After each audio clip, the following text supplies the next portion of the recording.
pudessem alcançar sonhos mais altos dentro da faculdade, das instituições também. O Prece é de acesso à faculdade e o Passe é dentro da faculdade, o Passe, né, da UFC. A Unemat criou um programa semelhante, já está com 6 anos o programa da Universidade Estadual do Mato Grosso, diminuição da evasão, aumento da permanência e aumento do rendimento escolar. Então, o programa oficial, né, ele funciona dentro da sala de aula e fora da sala de aula. Então, alunos ajudando estudantes, compreendendo a realidade, aprendendo a trabalhar em equipe, aprendendo a ensinar e aprender uns com os outros. Então, há um compromisso, há um engajamento, há um protagonismo muito grande dos estudantes. Aí tem outros programas acontecendo em outros lugares também. A Prefeitura de São Paulo começou um projeto em 2015, né? O Instituto Federal de São Paulo tem um grupo de estudos de metodologias ativas, né? Do qual o docente Sandro Conde aqui no campus, Jaqueline, participam como mentores também. Eles estiveram no projeto da Finlândia e eles ajudam nesse projeto de divulgação e crescimento de metodologias ativas no estado de São Paulo, no Instituto Federal. O programa União Faz a Vida atinge mais de 350 municípios, com aprendizagem, com cooperação, com projetos de cooperação, crescendo nas escolas. Ele é mantido pelo Sicredi e pelo Sescob, né? Então, eles ajudam escolas públicas na implantação dessas metodologias. Então, aqui alguns exemplos, né, desses programas oficiais. E esses 2 programas que eu mencionei, esses oficiais, são de diminuição da evasão e aumento da permanência dos estudantes no ensino superior. Bom, quando a gente fala sobre grupos, eu queria só recapitular rapidamente que essas teorias sobre grupos e subgrupos são antigas. O Kurt Kofka propôs a primeira em 1910, campo da psicologia, o Levin.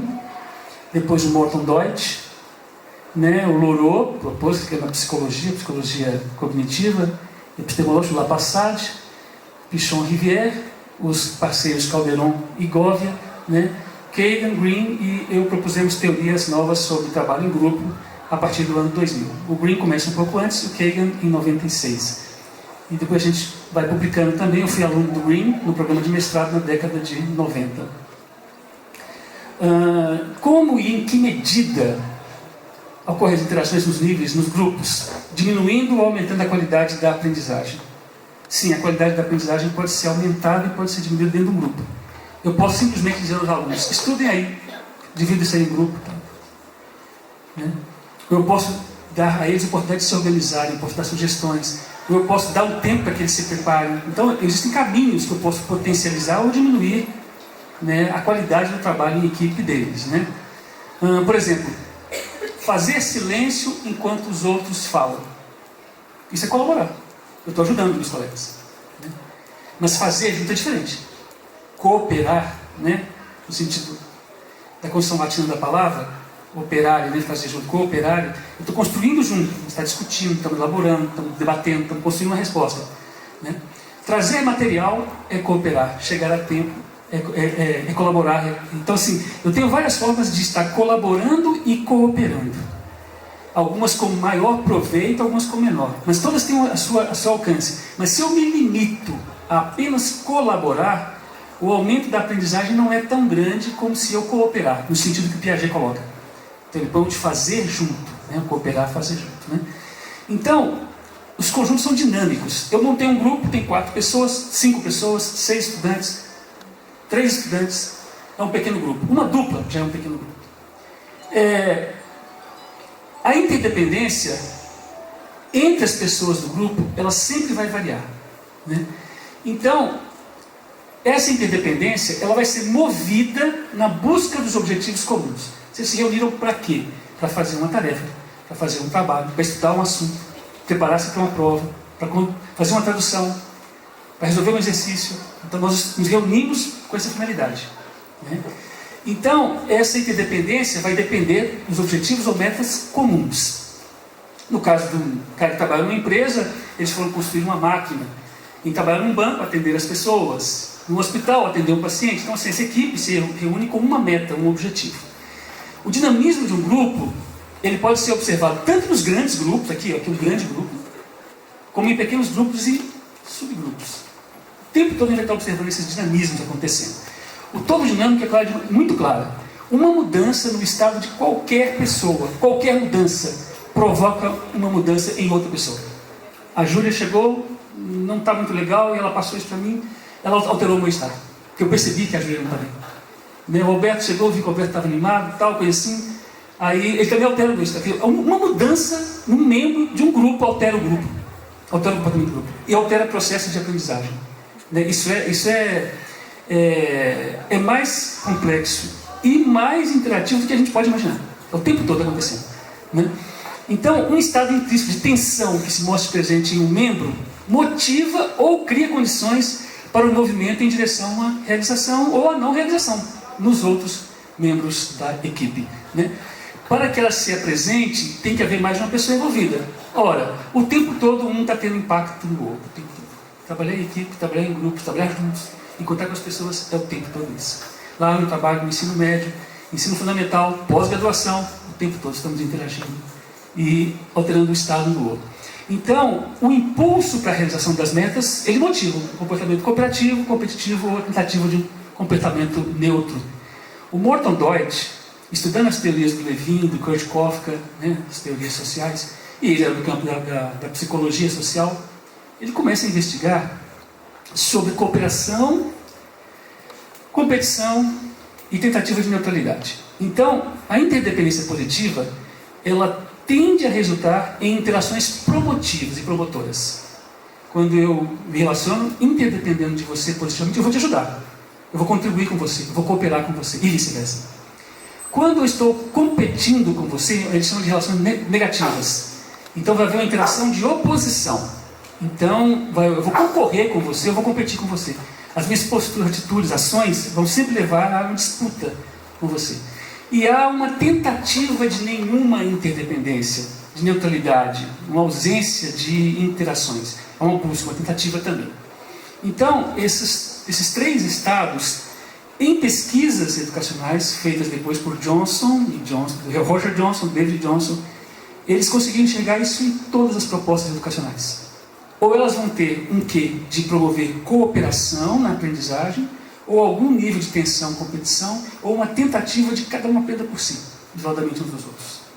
Em última instância, os modelos se desenham assim. Então, Moreau, ele pega esses estudos e leva para outro campo. Ele fala assim que todo grupo vive outras tensões permanentes. O grupo se sustenta por três forças. Então, a busca de coerência interna, o grupo tenta se ajustar a si mesmo. O grupo tenta realizar os seus trabalhos, suas tarefas, seus alvos. O grupo tem hierarquias de poder. Diferentes poderes. Controle, direcionamento, ajuda. Né? Quem ajuda mais? Quem lidera mais? Quem fala menos? Assim por diante. Vários tipos de poder e controle. O Lapassaire diz que essa tensão faz com que o seguinte, que tenha dois tipos de grupo. Grupos vivos e grupos terror. Então, os grupos estão em contradição com os próprios movimentos dos grupos. Na tentativa de busca de coerência, eles estão em contradição. Quando os grupos se organizam, eles tentam corrigir a prática. Eles chamam isso de grupos vivos. Eles querem ajustar e melhorar e moldar o ambiente em que eles estão. Então isso aqui é interessante porque, por exemplo, assim, tem sempre gente tentando melhorar as coisas. Eles fazem parte desse tipo de grupos vivos que o Lapassaire faz. Eles buscam igualdade entre as pessoas, eles tentam atuar em modelos de autogestão, ajudar os demais também. Né? Eles estão no enfrentamento com outro tipo de grupo. O Lapassaire chama esses de grupo terror, né? Que eles querem que o status quo permaneça, que as coisas não mudem, que as coisas continuem como são. Não fica mexendo nas coisas não, atrapalha não. Né? Já Pichon-Rivière, o estudo dele em 1980, que as ações são bem complexas entre os grupos. Todo mundo está o tempo todo representando papéis dentro dos grupos. É atribuído a ele papéis, ele aceita ou não papéis. Então ele também se atribui, né? E há também ideologias, contradições, estereótipos sendo colocados o tempo todo nessas questões dos grupos. O Calderon e o Gove retomam o estudo e levam para a questão dos estágios. Todos os grupos que se formam e permanecem juntos, eles vivem fases, vivem estágios. Nesse ponto também que Kagan, Green e eu desenvolvemos propostas de que realmente passam por fases, enquanto estão construindo o processo de trabalho, de aprendizagem e equipe. Então cada fase é um amadurecimento do grupo. Ele chama de grupo aglutinado, os dois, né, o Calderon e o Gove, quando o líder é quem propõe as ações, quem está comandando é quem diz como tem que ser. E ele acha que esse grupo tem baixa produtividade porque depende muito do líder, né? O grupo possessivo, o líder apenas coordena as funções e quer que as pessoas participem, mas ele não, embora ele chame de possessivo, não é um grupo como o grupo aglutinado. O coesivo é que finalmente quando eles se aceitam, essa fase, e ao se aceitarem, né, eles também temem, eles não querem que o grupo mude, então não querem que surjam novos membros no grupo, na equipe. O grupo independente finalmente cresce, amadurece, né, atua em autogestão, compartilha liderança, e agora o grupo tem mais segurança da identidade do grupo, da sua construção. O Levin pega esses estudos, não os do Govia, os estudos dele, com o do Morton Deutsch, né, e nos anos 70 ele tinha já proposto uma ideia de produtividade nos grupos, né, autocrítica democrática e permissiva. A autocrítica, o poder está todo na coerção, no comando do líder, mas ele acha que a produtividade é grande. Mas não conseguem produzir sem o líder. Na democrática, a decisão é por maioria, e o líder é apenas um representante da vontade do grupo. Eles não dependem do líder para poder produzir. E tem boa produtividade. Na permissiva não há produtividade, ela é baixa. Não há uma liderança efetiva, o grupo está solto, né? E na proposta que a gente estudou ao longo de 20 anos de pesquisa, começando lá em 96, 97, né? Todo grupo passa por uma fase de formação e conhecimento, que é quando tentam ganhar a aceitação uns dos outros. Isso é psicologia do desenvolvimento. Nós tentamos ganhar o tempo todo a aceitação uns dos outros, quando entramos num grupo. Movimentos conscientes e inconscientes. Então temos que conquistar um espaço. Isso acontece em grupos de estudo. Você vai num clube, você vai na igreja, você vai numa comunidade, você vai na escola, você está tentando ganhar a aceitação dos seus pares. As fases dos conflitos acontecem em todos os grupos, porque há diferenças, nós somos essencialmente heterogêneos. E então temos que viver conflitos, solucionar conflitos, superar conflitos, e quando amadurecemos, nós nos tornamos produtivos e crescemos como grupos. Ajudamos uns aos outros, né? Então passamos por 3 fases. Ora, Calderon e Govin falam que os grupos passam por fases. O Morton Deutsch mostra isso. Levin, né? Estudos do Green, meus estudos também mostram isso. Então, se você pega um grupo e põe ele na sala de aula só para fazer um trabalho, você não vai ensiná-los a trabalhar em equipe. Você deu uma tarefa para algumas pessoas fazerem. Ensinar a trabalhar em equipe é permitir que eles permaneçam juntos. Aí eles vão poder aprender a trabalhar em equipe. Mas idealmente vários professores fazem isso. Eles colocam os alunos juntos, formam um grupo e eles trabalham juntos um período, ou um projeto inteiro, ou um bimestre, ou um semestre. Então os professores permitem isso, na maior parte das vezes. Alguns poucos que dão só um trabalho, reúne ali e faz um trabalho. Então, a gente tem que ter um certo cuidado com isso. Eu falo aqui numa casa de educadores, eu também sou educador, porque às vezes podemos formar um grupo só para uma atividade mesmo. Eu tenho uma intenção, só para uma coisa ali. Mas se a gente quer ensinar a trabalhar em equipe, a gente tem que fazer isso por um período longo, né, para poder eles aprenderem a trabalhar em equipe, né? Então, as metodologias ativas, elas propõem isso. A ideia delas é engajar os estudantes para viver em situações de ensino e aprendizagem. Organizar o ambiente educativo, né, integrar o currículo às equipes de trabalho. Tudo isso é uma ideia que se espera metodologias ativas, e elas estão com muita força nos países expoentes da educação, né, que lideram rankings do PISA. A gente, é óbvio que esses rankings não traduzem a qualidade completa da educação, mas a gente não pode dissociar processo e resultado.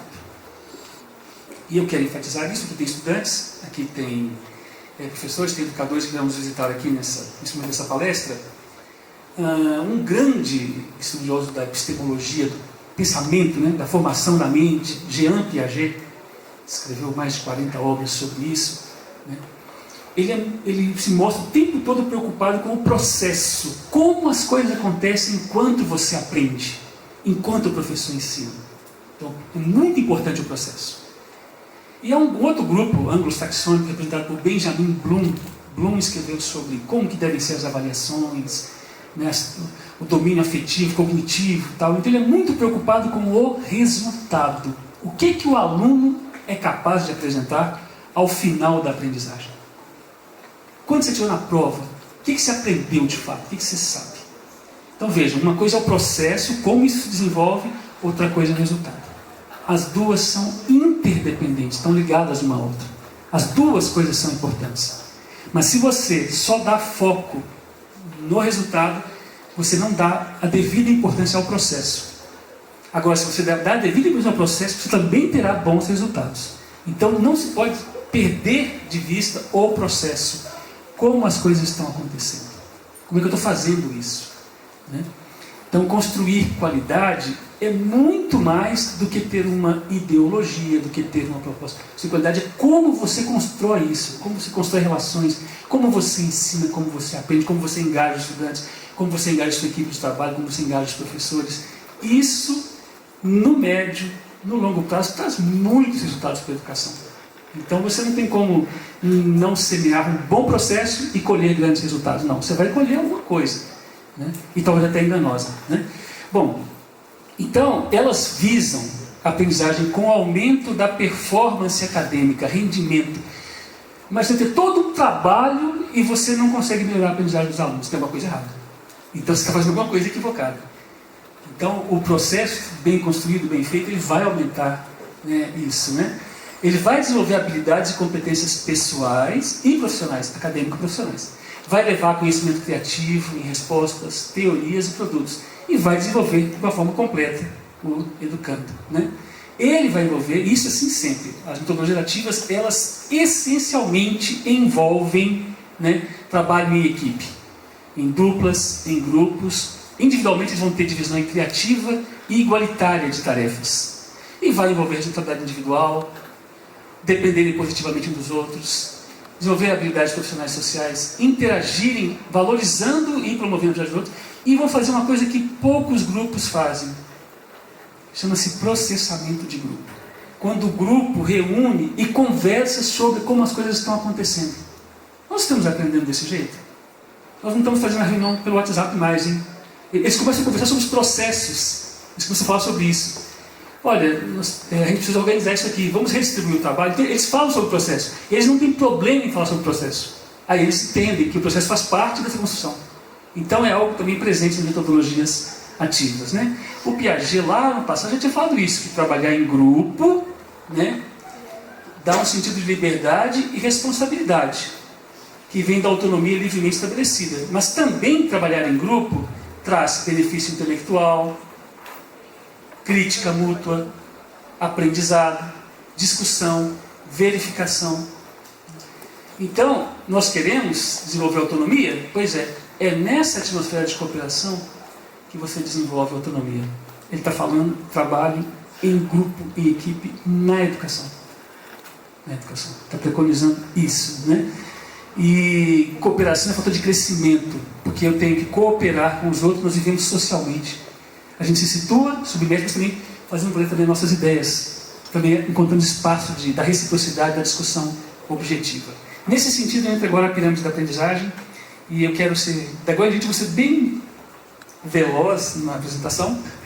Espero não atropelar vocês, mas é importante ser rápido, porque essa pirâmide, elas são famosas, né? O Cone da Experiência, de Edgar Dale, e a pirâmide da aprendizagem de William Glasser, né? Então, quando a gente apenas está falando com as pessoas estão nos ouvindo, será que elas estão aprendendo? Olha que coisa interessante. Estou falando, vocês estão ouvindo, vocês estão aprendendo? Em que medida, ou em que percentual, a retenção, a aprendizagem, a compreensão, vocês estão apenas ouvindo o que eu estou falando? Se ensinar fosse igual a falar, olha essa frase, nós nos julgaríamos tão espertos que a gente não aguentaria a gente mesmo. Bastante falar alguma coisa, todo mundo estava aprendendo tudo, então a gente achava que a gente era o máximo, mas não é assim que funciona. A gente retém um pouco daquilo que a gente apenas ouve. Quanto novos estudos estão sendo feitos, né? Se nós estamos lendo, será que a gente aprende mais lendo do que apenas ouvindo? Olha que coisa interessante. Será que a leitura há um engajamento mais ativo do que apenas ouvir? Uma pergunta boa. E no audiovisual? Eu estou mostrando para você, estou mostrando. E estou falando ao mesmo tempo. E estou dando exemplos. Será que esse tipo de conteúdo está sendo melhor